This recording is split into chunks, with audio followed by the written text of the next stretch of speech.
नमस्कार। आज आमे पंचतंत्रर एक बहुत जनाशुना कहानी उपरे आलोचना करिबा। आपण माने निश्चय पिलादिने दुईटी हंस आउ गोटिए कैंछर कहानी शुणिथिबे।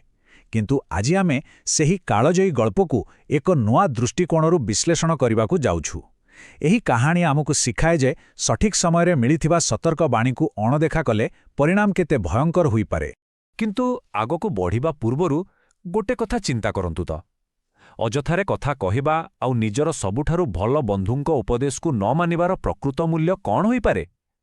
केवल गोटिए मुहूर्तर असावधानता केमिति सबुकिछि नष्ट करि देई पारे ताहा आमे आजि एही घटना माध्यमरे देखिबा। एहा केवल गोटिए गल्प नुहे बरं आम बास्तर जीवन सहित जड़ित एक बड़ प्रश्न। आम कहानी रे मुख्यतः तीनोटी चरित्र अछंती, संकट एवं विकट नामक दुईटी हंस एवं सेमानंकर अति प्रिय सांग कम्बुग्रीव नामक एक कइंछ। एही तीनि जण एकाठी गोटिए सुंदर सरोवरे रहुथिले आउ सेमानंकर बंधुता थिला पूरा निबिड़। भाबंतु तो कौनसी व्यस्तता नहीं कि चिंता नहीं, प्रतिदिन सेमाने एकाठी मिसी घंटा घंटा धरी खाली गपसप करुथिले। सेही सुंदर सरोवर कूलरे सेमानंकर दिनगुड़िक खूब शांतिरे आउ खुशीरे कटुथिला। एही संपर्कटा केते सुंदर थिला ताहा टिके मने रखंतु, कारण आगकु एही बंधुता एक बहुत बड़ परीक्षा देबाकु जाउछि। तापरे आसिला मरुड़ी समस्या आउ सेथिरु मुकुड़ीमार एक नुआ उपाय। हठात प्रकृतिर खेल बदलिगला। सेही अंचलरे एक भयंकर मरुड़ी पड़िला। कल्पना करंतु गोटिए विराट सुखिला पोखरी आउ सेठी ठिया होइछंती मात्र दुईटी हंस आउ गोटिए कइंछ। वर्षा नहेबा कारणरू पानी पूरा सुखीगला। बंचिबा पई पानी तो निहाती दरकार, तेणु निजर भिटामाटी छाड़ी अन्यत्र जीवा छड़ा सेमानंक पाठारे आउ कोनोसी उपाय नथिला। हेले एइठी उठिला सबुठु बड़ समस्या। संकट आउ विकट तो हंस सेमानंक पाखरे डेणा अछि, सेमाने आरामरे उड़ी जाई नुआ पोखरी खोजी नेबे।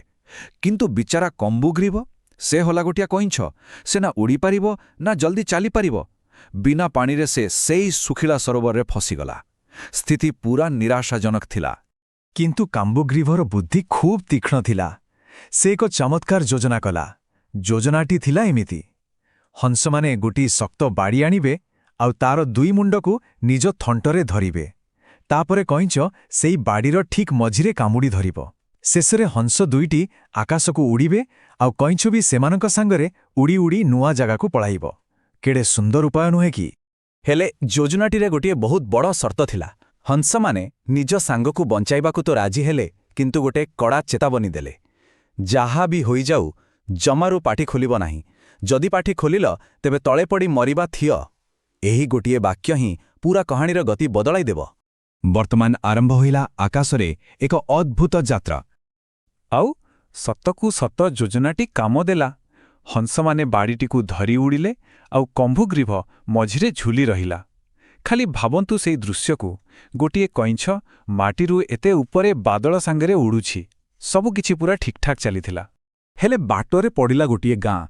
जेतेबेले सेमाने सेही गाँ उपरे देई गले, तळे थिबा लोकमाने आकाशकु चाहि पूरा ताजुब गोटे उड़ंता कइंछ सेमाने आंगुठी देखाई जोरे पाटी करिबाकु लागिले।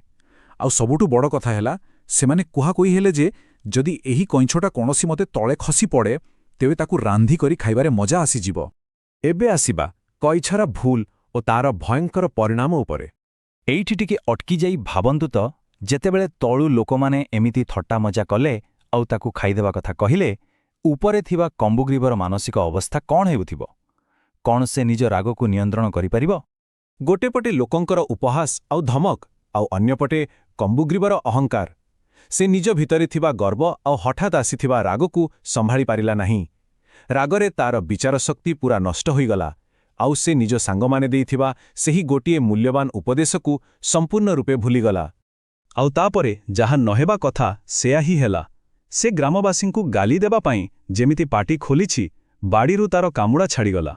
से किछि भी भाबिबा पूर्वरु सीधा आकाशरू तळकु खसिला। आउ सेही मुहूर्तरे ही तार जीवन चालीगला। भाबंतु केवल गोटिए मुहूर्तर क्रोध आउ अदरकारी समयरे पाटी खोलिबा कारणरू एते सुंदर योजनाटी पूरापूरी विफल होइगला। शेषरे एही कहानीरू मिलुथिबा महत्वपूर्ण शिक्षा विषय जानिबा। आमे समस्ते एही नीतिमाणीकु मने रखिबा उचित।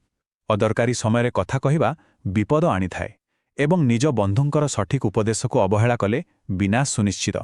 कम्बुग्रीव पाखरे बंचिबार गोटे सुवर्ण सुजोग थिला, ତାକୁ ଖାଲି ଚୁପ୍ ରହିବାର ଥିଲା, କିନ୍ତୁ ଅଯଥାରେ କଥା କହିବାର ନିଶା ଆଉ ଅହଙ୍କାର ତା ପାଇଁ କାଳ ସାଜିଲା। ଏହି ଆଲୋଚନା ଶେଷ କରିବା ଆଗୁଣୁ ଏହି କଥା ଉପରେ ଟିକେ ବିଚାର କରନ୍ତୁ। ଆମ ଦୈନନ୍ଦିନ ଜୀବନରେ ମଧ୍ୟ ବେଳେବେଳେ ଏମିତି ପରିସ୍ଥିତି ଆସେ ଯେଉଁଠି ଲୋକେ ଆମକୁ ରାଗେଇବା ବା ଉସ୍କାଇବାକୁ ଚେଷ୍ଟା କରନ୍ତି। ସେହି ସମୟରେ ଆମେ ଗର୍ବ ଦେଖାଇ ପ୍ରତିକ୍ରିୟା ଦେବା ଉଚିତ ନା ନୀରବ ରହି ନିଜ ଲକ୍ଷ୍ୟରେ ସ୍ଥିର ରହିବା ଉଚିତ? ବେଳେବେଳେ ମୌନ ରହିବା ହିଁ ଆମକୁ ସବୁଠାରୁ ବଡ଼ ବିପଦରୁ ବଞ୍ଚାଇଥାଏ। ଏହା ଉପରେ ନିଶ୍ଚୟ ଚିନ୍ତା କରନ୍ତୁ। ଆଜିର ଏହି ଆକର୍ଷଣୀୟ ବିଶ୍ଳେଷଣରେ ଏତିକି। ଆମ ସହ ଯୋଡ଼ି ହୋଇଥିବାରୁ ଧନ୍ୟବାଦ।